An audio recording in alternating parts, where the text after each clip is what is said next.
चलिए आप लोग इस क्लास में उपस्थित है, उपस्थिति बना लीजिए। चलिए आज हम लोगों को साइंस थीम ये वाला ठीक लग रहा है ना आप लोगों को? इसको ओके कर देते हैं, अगर ये सही है तो इसके आगे वाला पेज खोल लेते हैं, ठीक है ना। ये सब पढ़ाए हुए थे, तो अब हम लोग जो है इसके पीछे चलिए, ठीक है ना। अब यहाँ से इस थीम को उठा करके चलते हैं, कोई दिक्कत नहीं। तो आज साइंस में हम लोग पढ़ रहे थे हम लोग टिश्यू के बारे में, और टिश्यू में हम लोग पढ़ लिए थे कि दो तरह के टिश्यू होते हैं, पादप टिश्यू और प्लांट टिश्यू और एनिमल टिश्यू। तो उसमें हम लोग प्लांट वाला समाप्त कर दिए थे। अब हम लोगों को पढ़ लेना है क्या चीज़, हम लोग एनिमल टिश्यू में भी हम लोग सारा चीज़ को पढ़ लिए थे। उसमें हम बताए थे कि उत्तक 4 प्रकार के होते हैं। उपकला उत्तक, जिसको हम लोग पढ़ लिए। उसके बाद था संयोजी उत्तक, देखिए, और उसके बाद होगा पेशी उत्तक, और उसके बाद क्या पढ़ाए थे, तंत्रिका उत्तक। तो आज हम लोगों को पढ़ना है क्या चीज, संयोजी उत्तक के बारे में, है ना। कनेक्टिव टिश्यू उसको कहते हैं, संयोजी उत्तक, जो जुड़े हुए रहता है, यही ना पढ़ना है हम लोगों को। तो आज हम लोग पढ़ेंगे यहाँ से इसके बारे में, संयोजी उत्तक के बारे में। ध्यान समझिएगा, चल रहा है बढ़िया से जी। आज हम लोग पढ़ेंगे संयोजी उत्तक। संयोजी उत्तक बोले तो हम लोग इसको बोलते हैं कनेक्टिव टिश्यू। क्या बोलते हैं, कनेक्टिव टिश्यू। आ रहा समझ में सबको? कनेक्टिव टिश्यू पढ़े थे हम लोग, को जानकारी लेना था कनेक्टिव टिश्यू के बारे में। तो आप लोग ध्यान में इस बात को रखिए और समझने की कोशिश कीजिए। इस पर लाल चलेगा बढ़िया ना, सारा लेटर बढ़िया चल रहा, चलिए ठीक है, जो चलेगा उसी से लिखाएगा। इस पर पीला देख लेते हैं, पीला भी ठीक चल रहा है, चलिए ब्लैक लेकर के पढ़ते हैं, ठीक है। देखिए संयोजी उत्तक है, इसको आप बारी बारी से समझिएगा। हम आगे पेज बढ़ाते जाएंगे वहां से, क्या कोई दिक्कत है? तो संयोजी उत्तक का सबसे पहला बात है कि जो जोड़े, एक दूसरे से जोड़ करके रखे पूरे शरीर में, वो सारे चीजों को जोड़ करके रखे। जिसमें हम बताए थे कि हड्डी एक ऐसा चीज है, अस्थि है, जो पूरे शरीर में सब जगह है, जो जोड़ करके रखा हुआ है। तो इसका संयोजी उत्तक का कनेक्शन करने का मतलब ही होता है कनेक्शन। हम लोग बोलते हैं ना कि लाइन में कनेक्शन कर दीजिए, मैंने लाइन को जोड़ दीजिए।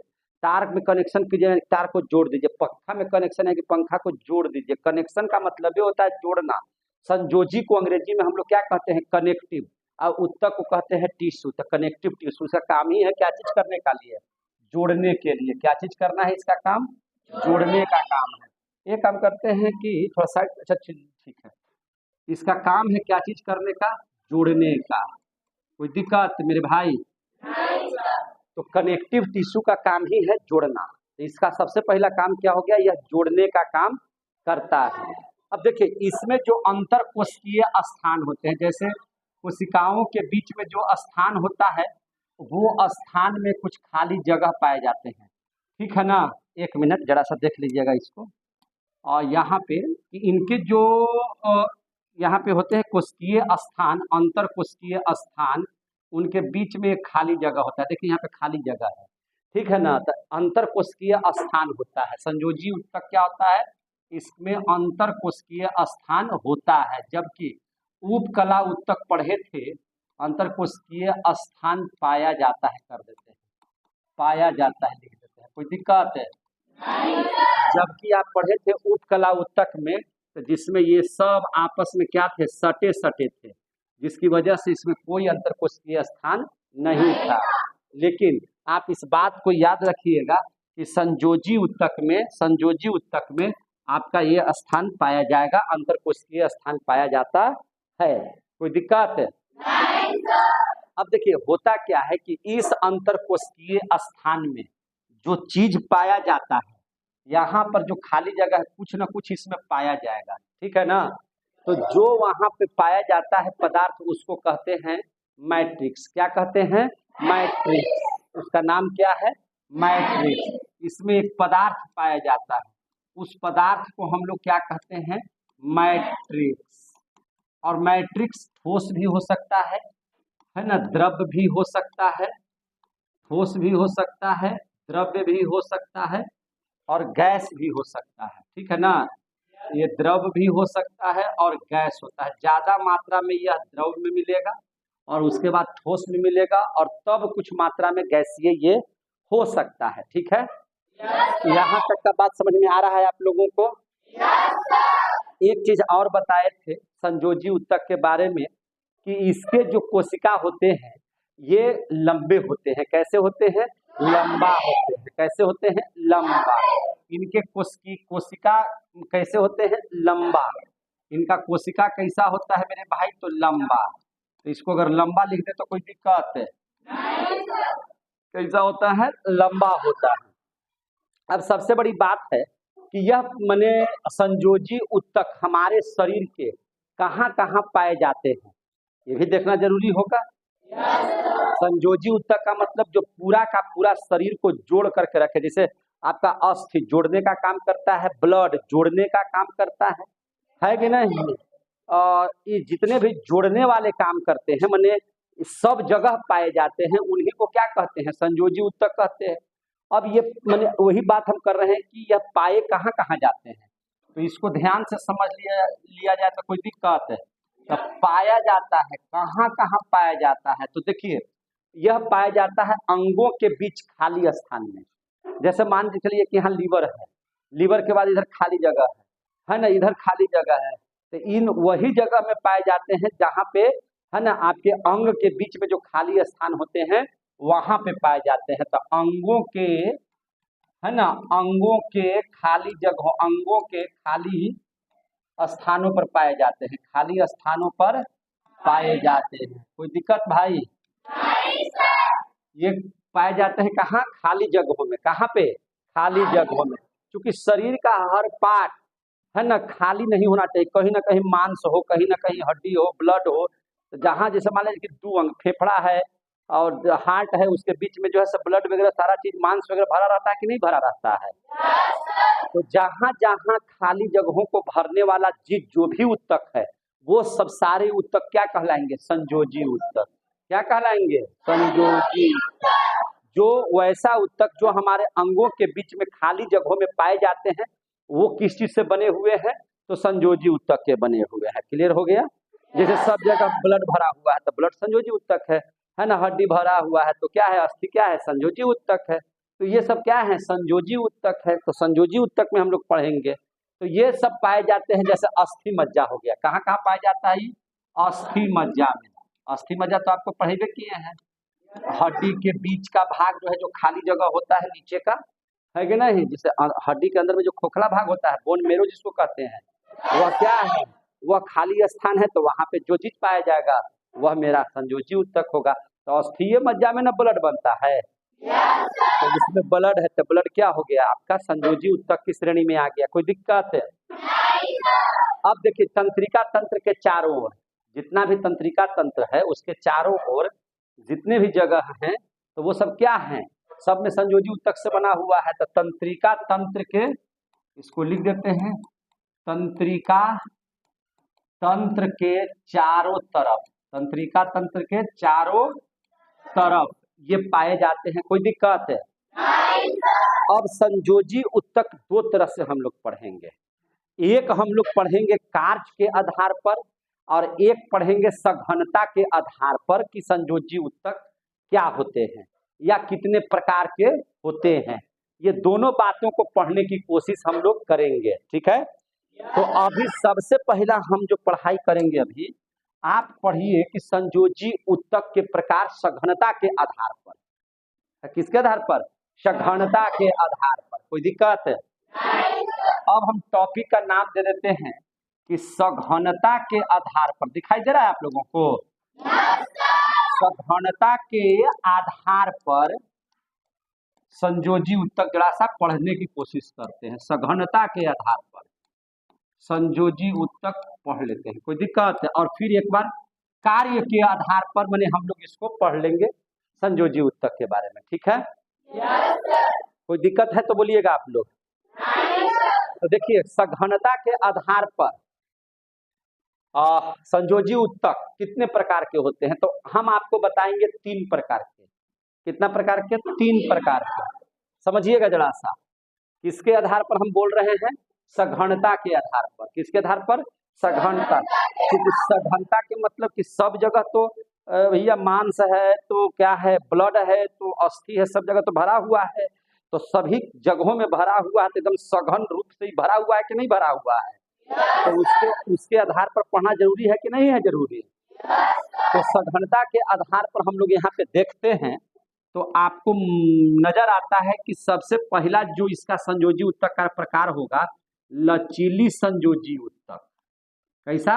लचीली, जो लचीली हो, है ना।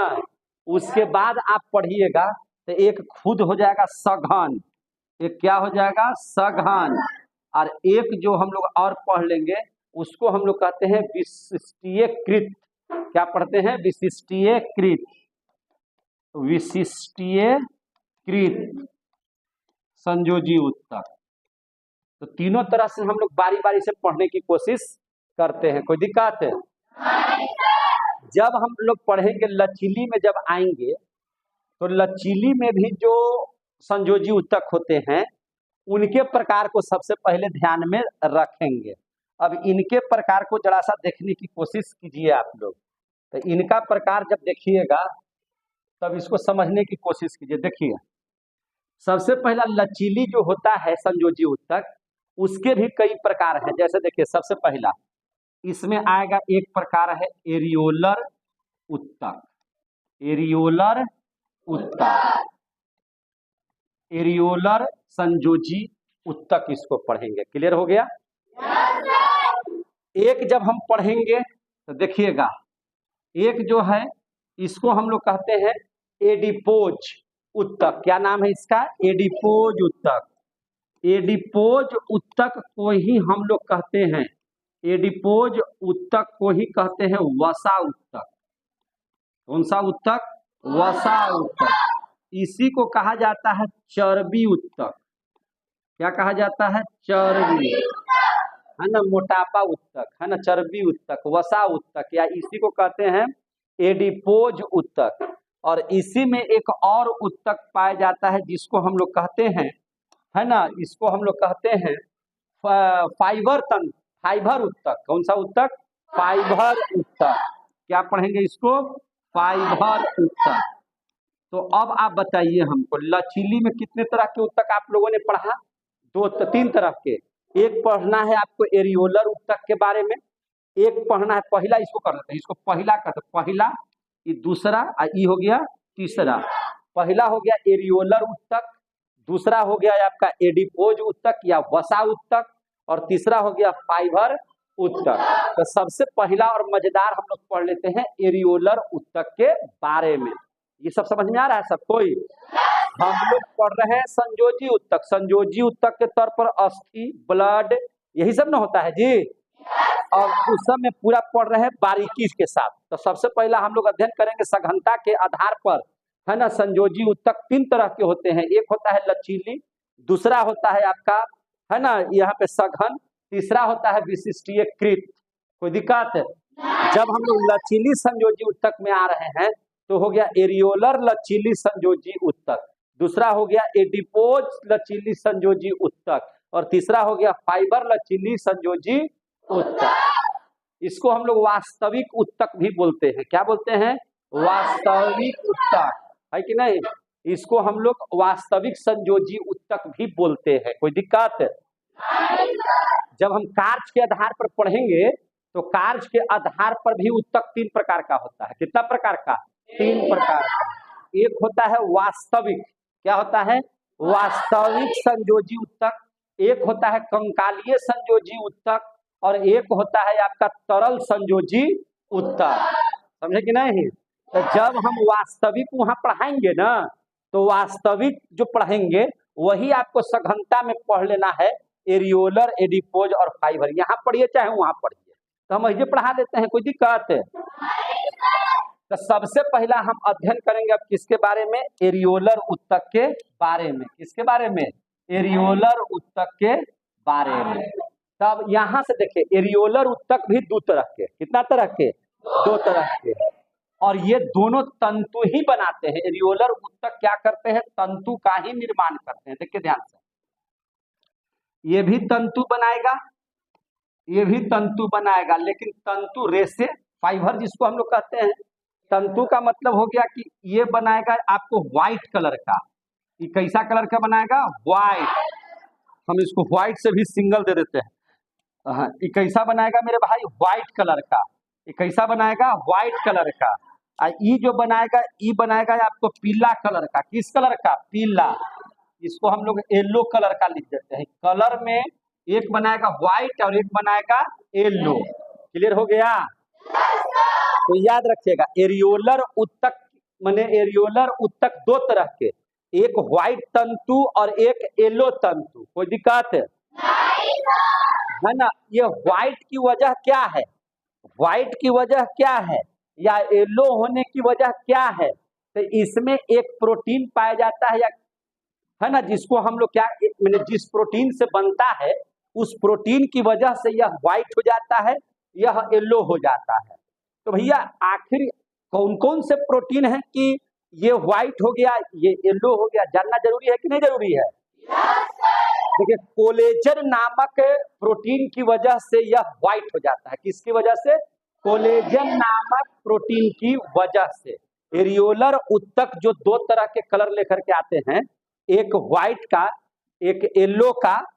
तो व्हाइट जो है मेरे भाई, तो व्हाइट वाला जो है, यह जो है से कोलेजन नामक प्रोटीन, इसका कोलेजन नामक प्रोटीन, याद रखिएगा। हम इसको लिखना चाहते हैं, लिख देते हैं हम। यह किस प्रोटीन से बना हुआ होता है? कोलेजन। कोलेजन प्रोटीन से, जिसकी वजह से यह कैसा हो जाता है? व्हाइट। और ये किस चीज से बनता है? तो ये बनता है आपका इलास्टिक नामक प्रोटीन से। कैसे? इलास्टिक। इलास्टिक नामक प्रोटीन से, इलास्टिक नामक प्रोटीन से बनता है। इसी की वजह से क्या है? ये पीला है और ये क्या है? व्हाइट है। आ रहा है समझ में सबको? अब देख लीजिए, इस एरियोलर उत्तक में बहुत सारे कोशिकाएं पाई जाती हैं। एरियोलर उत्तक का निर्माण ही बहुत सारे कोशिकाओं से मिलकर के ये बना है। तो अब हम इसके बारे में थोड़ा सा जानकारी प्राप्त करते हैं। कोई दिक्कत है? थोड़ा सा इसको ऊंचा उठाते हैं, ऐसे कर देते हैं, तो कोई दिक्कत है? अब हम लोग एरियोलर उत्तक को जरा सा ध्यान से देख लेते हैं कि आखिर एरियोलर उत्तक ये निर्माण किन किन कोशिकाओं से हुआ है, इसके बारे में हम लोग यहाँ से पढ़ते हैं। तो एरियोलर उत्तक जो है ना, किसी से बना हुआ है? तब फसलेपियम से बना हुआ है। किससे बना हुआ है? फसलेपियम। अब आप सोचिए कि फसलेपियम क्या है? फसलेपियम है ना। तो फसलेपियम ट्रिक बता दिए आप लोगों को, आ रहा है समझ में? एरियोलर उत्तक इसमें जिन जिन कोशिकाएं होती है, जितने भी कोशिकाएं होती हैं, उसको याद रखने का ट्रिक क्या है? फसलेपियम है कि नहीं? क्या बोलिएगा? फसलेपियम। फस होता है एफ, एच, लय, पी, एम। हो गया? समझ में आ गया बात? फसलेपियम, ये कोशिकाएं उसमें पाई जाती है। एफ से हो गया ये फाइब्रोब्लास्ट। एफ से क्या हो गया? फाइब्रोब्लास्ट। आ रहा है समझ में? एफ से क्या हो गया? फाइब्रोब्लास्ट। समझ में आ रही है बात? अगला जो कोशिका है इसको कहते हैं हिस्टोसाइट। क्या कहते हैं? हिस्टोसाइट। क्या कहते हैं इसको? हिस्टोसाइट। आ रहा है समझ में? इसके बाद ले से हो गया ल्यूकोसाइट। क्या चीज? ल्यूकोसाइट। ल्यूकोसाइट। और उसके बाद पी और एम बन गया, बच गया। तो पी से हो गया प्लाज्मा उत्तक। कौन सा उत्तक? प्लाज्मा। कौन सा उत्तक? प्लाज्मा उत्तक। और एम बन गया, एम से हम लोग कहेंगे मास्ट उत्तक। कौन सा उत्तक? मास्ट उत्तक।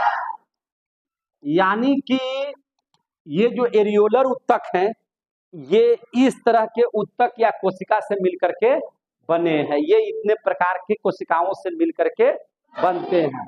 जैसे देखिए, फाइब्रोब्लास्ट का काम क्या है? तो फाइब्रोब्लास्ट का काम है तंतु बनाना। क्या बनाना? तंतु बनाना।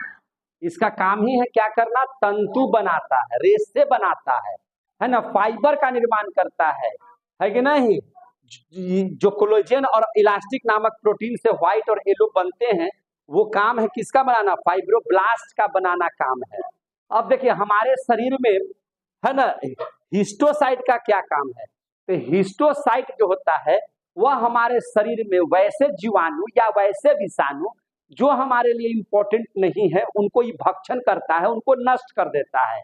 यानी कि कह सकते हैं कि यह हिस्टोसाइट जो होता है कीटाणुओं का भक्षण करता है। किसका भक्षण करता है, कीटाणुओं का भक्षण, कीटाणुओं का भक्षण। कीटाणुओं का भक्षण बोले तो आप जीवाणु हो या विषाणु हो जो हमारे शरीर के लिए उपयोगी नहीं है उनको क्या कर जाता है, खा जाता है, उनको नष्ट कर देता है। कौन, हिस्टोसाइट। इसलिए शरीर में रहना बहुत जरूरी है कि नहीं जरूरी। इसके बाद देखिए ल्यूकोसाइट का क्या वर्क है हमारे शरीर में, यह हमारे शरीर के अंदर में क्या करता है, तो देखिए यह रोग से लड़ने के लिए एंटीबॉडी का निर्माण करता है। जैसे देखिए आपका एंटीबॉडी कमजोर हो जाता है तभी तो कोई ना कोई रोग आपके शरीर में जो है प्रवेश कर जाता है।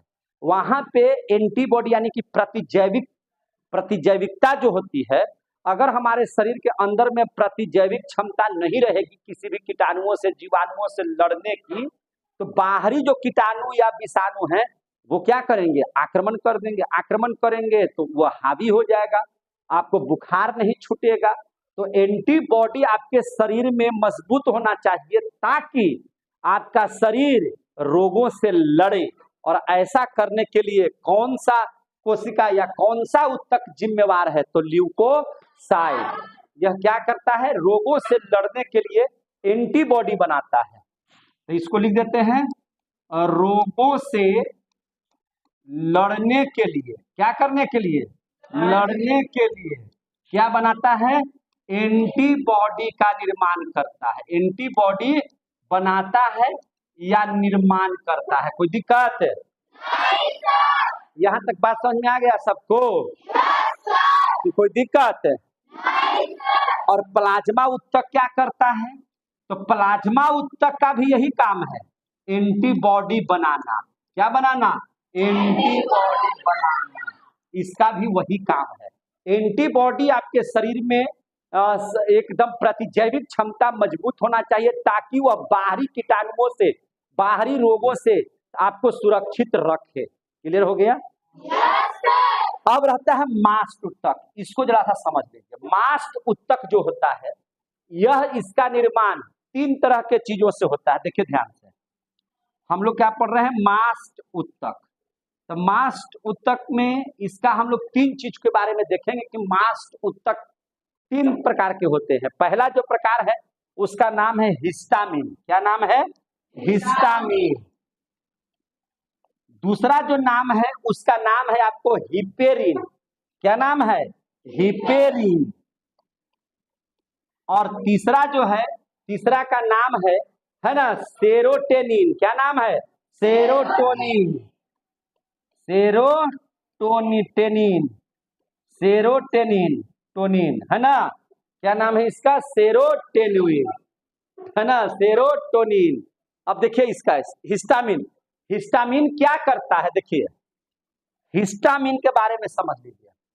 हमारे शरीर के अंदर में ब्लड को ले जाने के लिए या ब्लड को फिर से हार्ट में, फेफड़ा में शुद्ध करने के लिए, भेजने के लिए नलियां लगाई हुई है कि नहीं। क्या बनाया हुआ है, रास्ता बनाया हुआ है, समझे कि नहीं। तो रक्त जिस नली से जाएगा उसको क्या कहेंगे, रक्त वाहिनियां। अरे भैया रक्त जिस रास्ते से जाएगा उस, वाहन मीन्स क्या चीज, वाहन का काम ही है एक जगह से दूसरे जगह जाना। जैसे हम लोगों के यहाँ जो वाहन है वह कहाँ चलेगा, रोड पर, उसको क्या नाम है, रोड नाम है। आप इधर बैठ जाइए सौरभ, आप इधर बैठ जाइए, क्या लगे उतना भीड़ में बैठे है कष्ट में, किनारे बैठिए। हाँ बाकी आप लोग सही है, तुम भी किनारे बैठो थोड़ा सा, बस ज्यादा हिला डुला मत। अब याद ध्यान रखिएगा इस बात को, जैसे गाड़ियां कहाँ पे चलती है, रोड पर, आपका जो है से ट्रेन कहाँ चलता है, तो पटरियों पर। तो ब्लड भी कहीं ना कहीं उसका रास्ता होगा ना बनाया हुआ। तो वह जिस रास्ते से जाता है उसको कहते हैं रुधिर वाहिनियां, रुधिर नलिकाएं, यही ना कह सकते हैं। तो देखिए रुधिर वाहिनियों को यह चौड़ा करता है कौन, हिस्टामिन।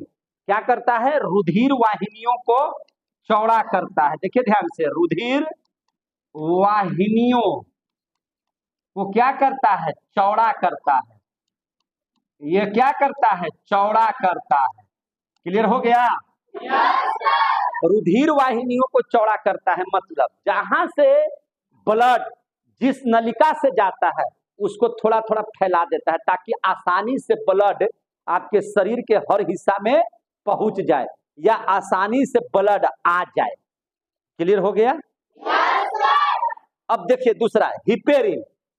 क्या कुछ बात है क्या, हिपेरिन क्या है सो समझ लीजिए। अगर आपका शरीर से ब्लड अगर हाथ अंगुली कट जाए, हिपेरिन से क्या है, प्रोटीन है, अगर ये कट गया तो कट जाने के बाद देखिएगा थोड़ी देर के बाद ब्लड बहते बहते जम जाता है। क्या हो जाता है, जम जाता है। और जैसे ही ब्लड जमेगा रक्त का थक्का बनेगा यानी कि वह जम जाएगा तो फिर ब्लड आपका बहना क्या हो जाएगा, बंद हो जाएगा। क्या हो जाएगा, बंद हो जाएगा। अगर ब्लड का थक्का नहीं बना यानी कि ब्लड नहीं जमा यानी कि आपके शरीर से हर एक माने पूरा का पूरा ब्लड बाहर हो जाएगा। फिर इसलिए अंगुली कटने के बाद ब्लड का जमना जरूरी है कि नहीं जरूरी है। अब हमको बताइए कि शरीर के अंदरवा में ब्लडवा काहे नहीं जमता है, तो वहां पर यही हिपेरिन रहता है। कौन रहता है, हिपेरिन। यह जमने नहीं देता है। आई जमता काहे है, प्रोथ्रोम्बिन के कारण। किसके कारण, प्रोथ्रोम्बिन के कारण। आ रहा समझ में। जैसे ही कटेगा प्रोथ्रोम्बिन इसको क्या करेगा, है ना। हिपेरिन जो है, हिपेरिन आपके शरीर के अंदर में है। पहले बात समझ लीजिए, हिपेरिन शरीर के अंदर में है और हिपेरिन का काम है ब्लड को जमने नहीं देंगे हम। हिपेरिन क्या कहता है कि हम ब्लड को अंदर शरीर में जमने नहीं देंगे। तो शरीर के अंदर में ब्लड जमेगा, जमेगा तो आप जम करके चल जाइएगा जमराज के पास। समझ में आ गई बात ना।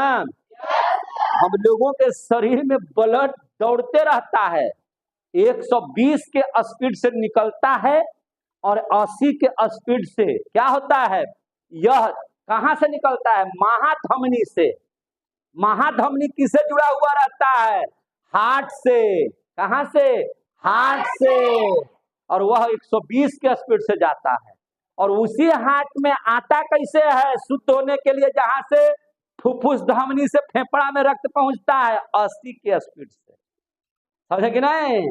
तो ब्लड का निकलना 120 और शुद्ध रक्त का आना 80, 120/80। ब्लड के आने जाने को ही कहते हैं ब्लड प्रेशर। ब्लड प्रेशर है ना। तो ब्लड प्रेशर माने जा रहा है, आ रहा है, तो उसी को शॉर्ट में कहते हैं बी से ब्लड बी, और प्रेशर माने दाब, उसको कहते हैं बीपी। क्लियर हो गया। देखिए जब ब्लड प्रेशर जब माने यानी कि जब ब्लड निकलता है जिस वाहिनी से, उस वाहिनी को वह क्या करता है, चौड़ा। कौन, हिस्टामिन। क्लियर हो गया। हिपेरिन क्या करता है, शरीर के अंदर में जो ब्लड है वह ब्लड जमे नहीं, वह ब्लड जमे नहीं, जमने नहीं देता है, पानी की तरह रखता है ताकि ब्लड का आवागमन होते रहे। आप सुई देखते हैं डॉक्टर को देते हुए, तो निडिल उडिल से क्या करता है, पूरा एकदम निकालता है, हवा को निकालता है। इसका दुश्मन हवा है। इसका दुश्मन क्या है, हवा। कि जैसे ही हवा के साथ आएगा इसको प्यार हो जाएगा। क्या हो जाएगा, इसको प्यार हो जाएगा। समझे कि नहीं। हिपेरिन हवा के साथ जैसे ही आया ऐसे ही खत्म। उसको देखे ये मर जाएगा, मरा, हिपेरिन नहीं है तो शरीर के अंदर में रक्त का थक्का बन जाएगा। आ गया समझ में। तो शरीर के अंदर में रक्त का थक्का न बने, इसके लिए कौन तैयार है? हिपेरिन। आगे समझ में? इधर जैसे ही कटता है, ब्लड बाहर निकलता है, हिपेरिन हवा के संपर्क में आने पर मरता है। फाइब्रिनोजेन कहता है कि ठोस बनाओ, एकदम ठंडा करो इसको। आ रहा समझ में? तो शरीर के अंदर में हिपेरिन क्या करता है ना, ब्लड को जमने से रोकता है। लिख दे इसको। शरीर के अंदर रक्त को जमने से क्या करता है? रोकता है। कौन? हिपेरिन। जरूरी है ना ये? सेरोटोनिन का क्या काम है बताइए? सेरोटोनिन का क्या काम है? तो ये क्या करता है? रुधिर वाहिनियों को चौड़ा करता है। तो भैया ये चौड़ा ही रखेगा खाली, फिर से सिकुड़ना चाहिए कि नहीं सिकुड़ना चाहिए? तो ये सिकुड़ा देता है। क्या करता है? सिकुड़ा देता है। रक्त वाहिनियों को क्या करता है? सिकुड़ा देता है। अब देख लीजिए काहे ऐसा होता ही नहीं होगा तो क्या होगा सर? चौड़े रहने दीजिए ना, तो क्या होगा सर समझा देते हैं। देखिए रक्त वाहिनियों को क्या करता है? सिकुड़ा देता है। सिकुड़ा देता है। देखिए देखिए जब रास्ता चौड़ा कर देगा तो ब्लड का प्रेशर कम जाएगा।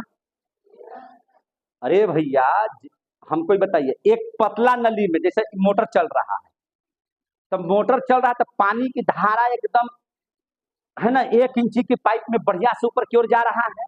लेकिन अगर 1 इंची के बजाय 5 इंची में रहेगा तो क्या उतना तेजी से ऊपर जाएगा? नहीं। प्रेशर बनेगा? नहीं। आउ पतला पाइप रहेगा तो आउ तेजी से ऊपर चढ़ेगा कि नहीं चढ़ेगा? तो जैसे ही आप रुधिर वाहिनियों को चौड़ा कीजिएगा तो ब्लड प्रेशर कमेगा कि बढ़ेगा? कम जाएगा। कमेगा कि नहीं कमेगा? जैसे अब मान के चलिए कि कोई चीज जो है, जैसे एगो माने जा कि पानी हमको डालना है कहीं, एक आप पतला नली से जाइए मोटा से, तो मोटका से धीरे धीरे गिरेगा, लेकिन पतला रहेगा तो तनी फोर्सिंग ज्यादा करेगा। करेगा कि नहीं करेगा? तो रुधिर वाहिनियों को जैसे ही चौड़ा करेगा तो ब्लड का जो प्रेशर है मेरे भाई, ब्लड का जो प्रेशर है वह क्या हो जाएगा? कम हो जाएगा। क्या हो जाएगा? कम। क्या हो जाएगा? कम। और जैसे ही सिकुड़ेगा तब ब्लड प्रेशर ज्यादा हो जाएगा। क्या हो जाएगा? ब्लड प्रेशर ज्यादा। ब्लड प्रेशर ज्यादा हो जाएगा, यानी कि ब्लड का जो चलने का स्पीड है वो बढ़ जाएगा। बढ़ेगा कि नहीं बढ़ेगा? बढ़ेगा कि नहीं बढ़ेगा? तो जैसे खाली जगह रहता है, तो खाली जगह रहता है तो हम लोग क्या है, ज्यादा मात्रा में ब्लड निकलने लगेगा तो उसका स्पीड क्या हो जाएगा? कम जाएगा। और कम जगह में अगर जाना होगा तो ब्लड का रफ्तार क्या हो जाएगा? तेज हो जाएगा।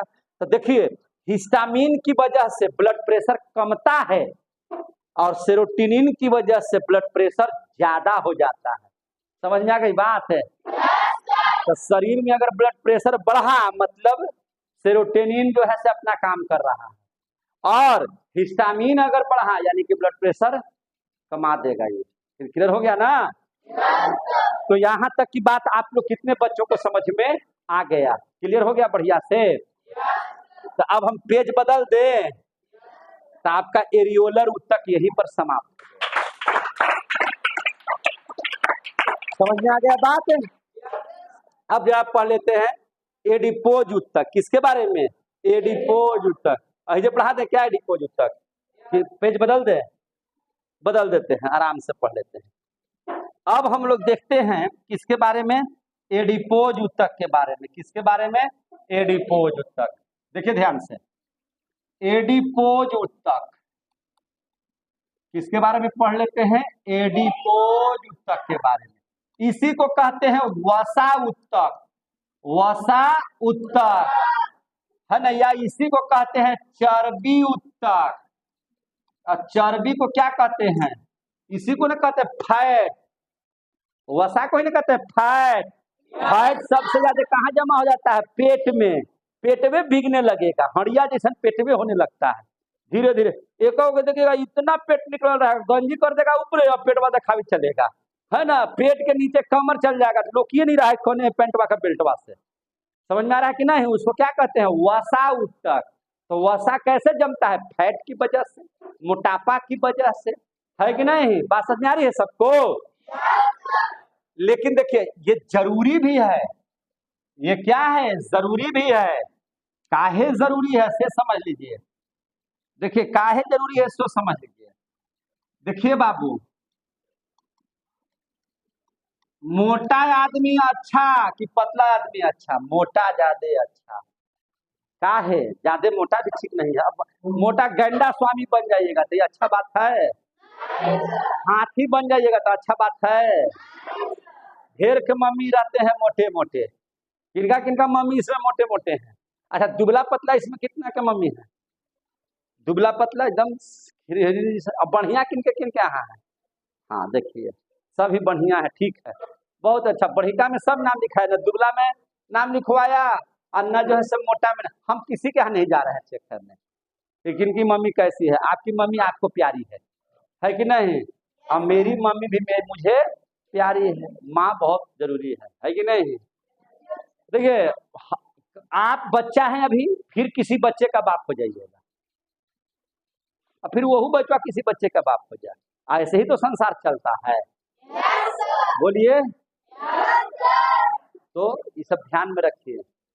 अब याद रखिएगा, संयोजी उत्तक यानी कि वसा उत्तक यानी कि चर्बी उत्तक के बारे में थोड़ी सी जानकारी हम लोग प्राप्त कर लेते हैं।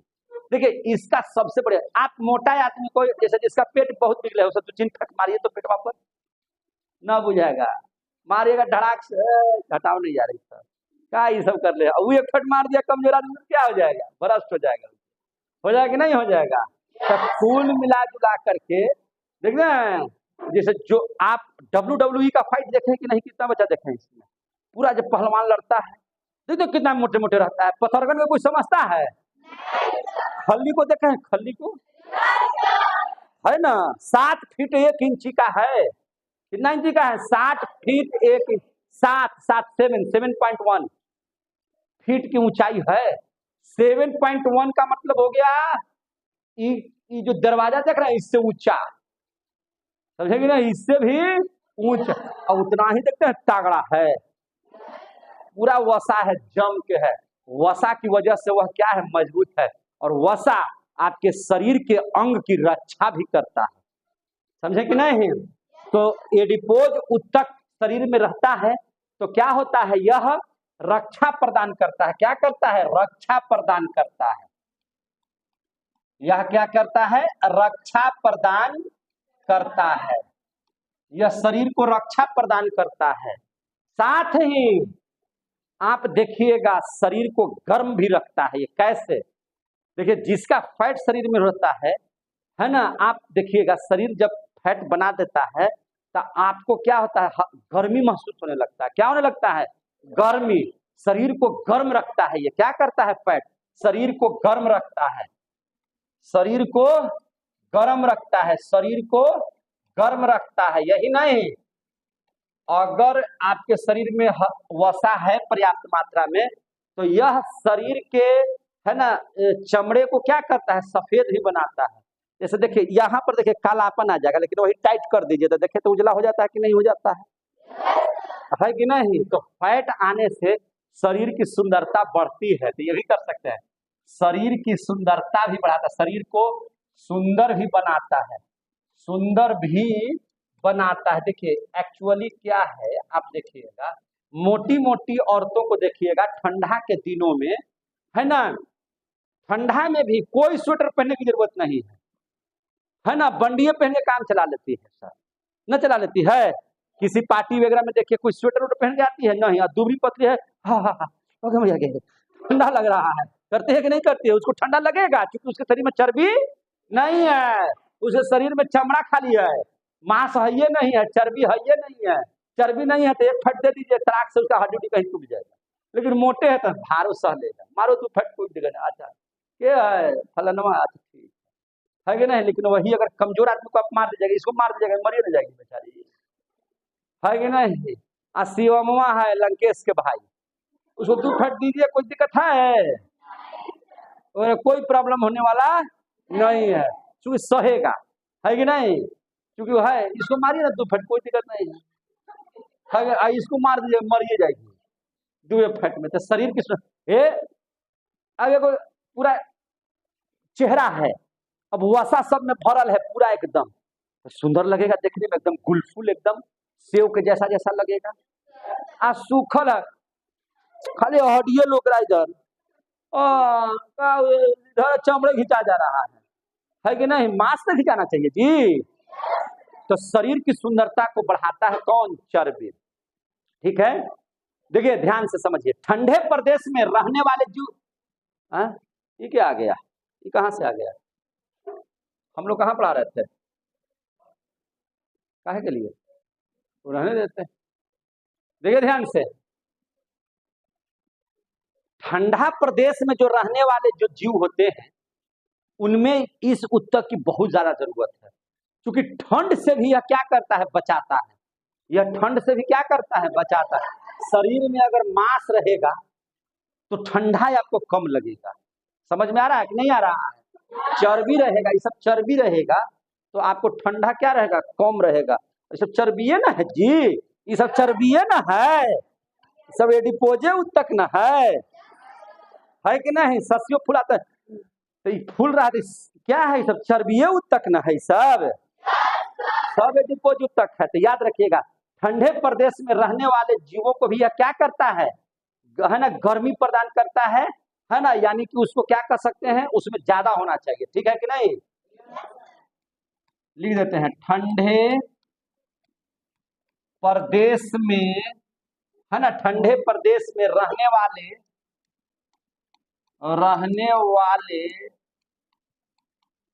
जीवों को, है ना, जीवों में वसा उत्तक ज्यादा पाता है, वसा उत्तक ज्यादा पाया जाता है। न रहेगा तो मरिए जाएगा, है कि नहीं? गर्मी देने के लिए इसको जरूरी है। कोई दिक्कत? अब देख लीजिए, ये है एडिपोज उत्तक। एडिपोज उत्तक जो है इसका वर्क क्या है? शरीर को रक्षा प्रदान करना, है कि नहीं? आपके शरीर को सुंदर बनाना, शरीर को गर्म रखना, यही एडिपोज उत्तक का काम है।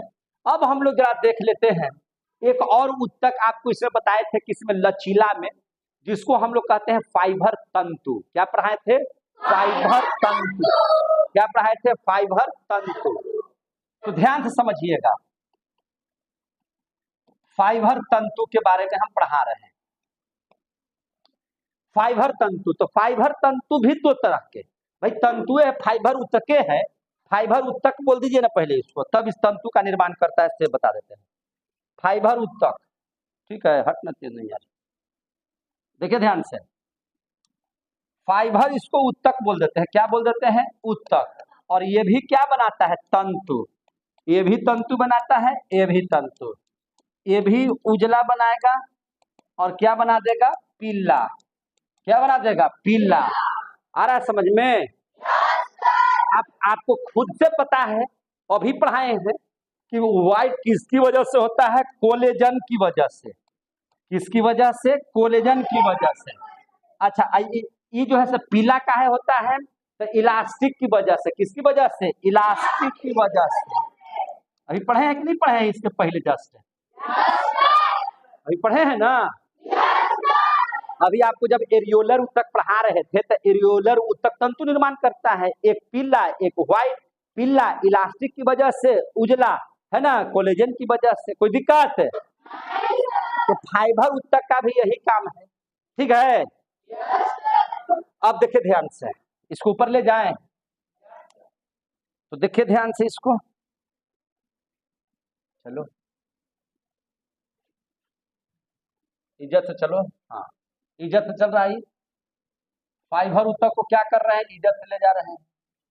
फाइबर उत्तक है, इसको अलग बदल ही दे, बदल ही देते हैं। रुक जाइए, हटा हटा, सावन की घटा, ठीक है ना? हो चलिए, हाँ आ गया।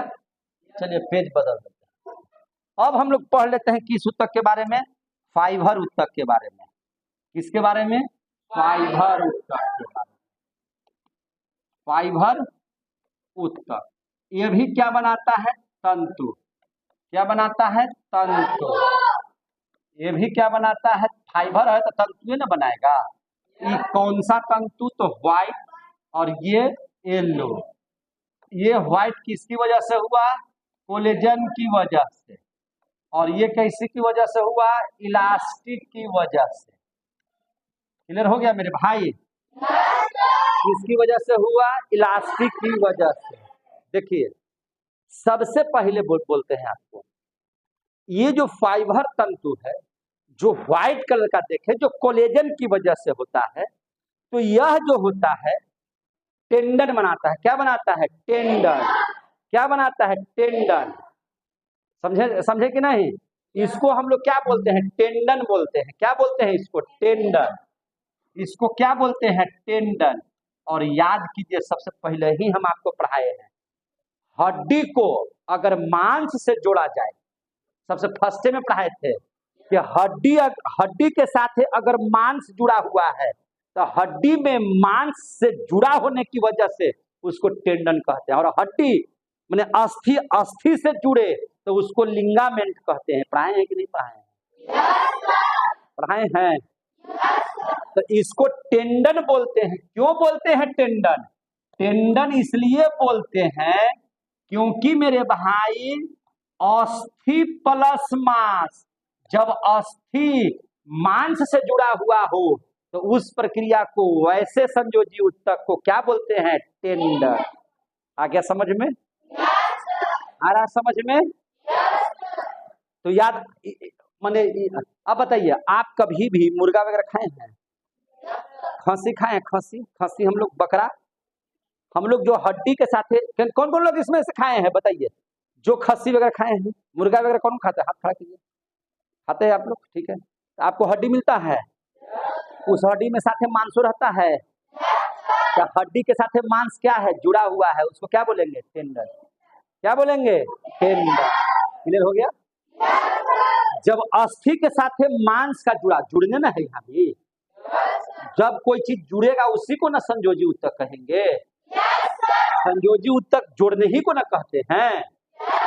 तो जब मांस और हड्डी एक साथ जुड़ा होता है, जिसको आप खाते हैं या हमारे शरीर में मौजूद है, हड्डी के साथ मांस का जुड़ाव, तो उसको हम लोग क्या बोलते हैं? टेंडन बोलते हैं। समझ में आ गया बात? हड्डी को मांस से जोड़ता है। क्या करता है? अस्थि, एक काम करते हैं, अस्थि को मांस से जोड़ता है। कोई दिक्कत है? अस्थि को किससे जोड़ता है? मांस से। अस्थि और मांस को खींचना पड़ता है। क्या करना पड़ता है? खींचना। तो यह कठोर होता है। क्या होता है? कठोर। ये कैसा होता है? कठोर। क्लियर हो गया? अब वहीं इसकी बात कर लिया जाए, इलास्टिक की बात कर लिया जाए, तो इसको क्या बोलते हैं? लिंगामेंट। क्या बोलते हैं इसको? लिंगामेंट। इसको क्या बोलते हैं? लिंगामेंट। लिंगामेंट बोलते हैं। लिंगामेंट क्यों बोलते हैं? क्योंकि यह अस्थि को अस्थि से जोड़ता है। अस्थि को अस्थि से क्या करता है? ये जोड़ता है। इसलिए इसको क्या बोलते हैं? लिंगामेंट। अब अस्थि से अस्थि को जोड़ेंगे तो वहां पे मुड़ना, यहाँ पे मुड़ना, मुड़ता क्यों है? कोमल होने की वजह से। यह मुड़ता क्यों है? कोमल होने की वजह से। यानी कह सकते हैं कि यह क्या होता है? लिंगामेंट मुलायम। क्या होता है? मुलायम। पढ़े कि नहीं पढ़े? जोर से बोलिए। आ रहा है समझ में? तो ये आपका जो है से फाइबर उत्तक भी यहीं पे समाप्त कर देते हैं। देखिए, आपको हम बताते हैं। देखिए इधर, देखिए इधर, देखिए लचीला में तो आप लोग क्या क्या चीज पढ़ लिए? एरियोलर पढ़े कि नहीं पढ़े? एडिपोज पढ़े कि नहीं पढ़े? फाइबर तंतु पढ़े कि नहीं पढ़े? अगर आप सघन की बात कीजिएगा, सघन, तो सघन में आपको दो चीज पढ़ना है। एक पढ़ना है टेंडन के बारे में, और एक पढ़ना है लिंगामेंट के बारे में। तो पढ़ लिए ना? अभी ना पढ़ लीजिए, तो एक चीज पढ़ित रहे, सघन भी खत्म। टिश्यू है कि नहीं।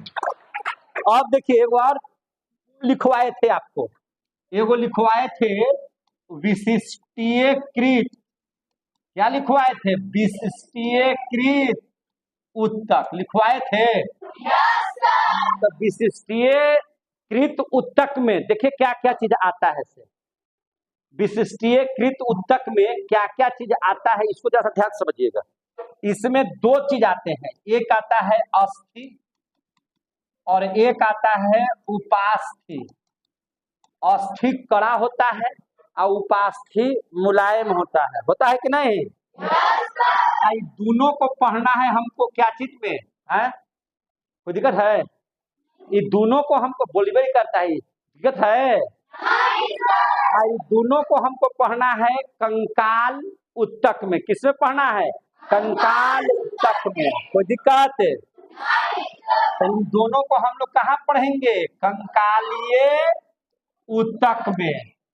तो भैया इसको कंकालीय उत्तक में ही पढ़ लिया जाए, क्यों, क्योंकि अभी हम पढ़ाएंगे आपको, देखिए ध्यान से, अभी जब हम पढ़ाएंगे कार्य के आधार पर उत्तक, ध्यान समझिएगा, कार्य के आधार, हटना, यही हट गया, कार्य के आधार पर संयोजी उत्तक पढ़ाने वाले हैं।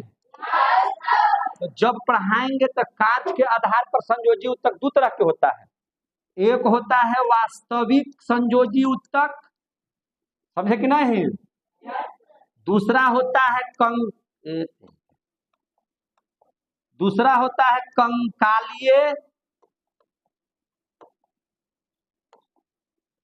कंकालीय संयोजी उत्तक, बोलिए बाबू।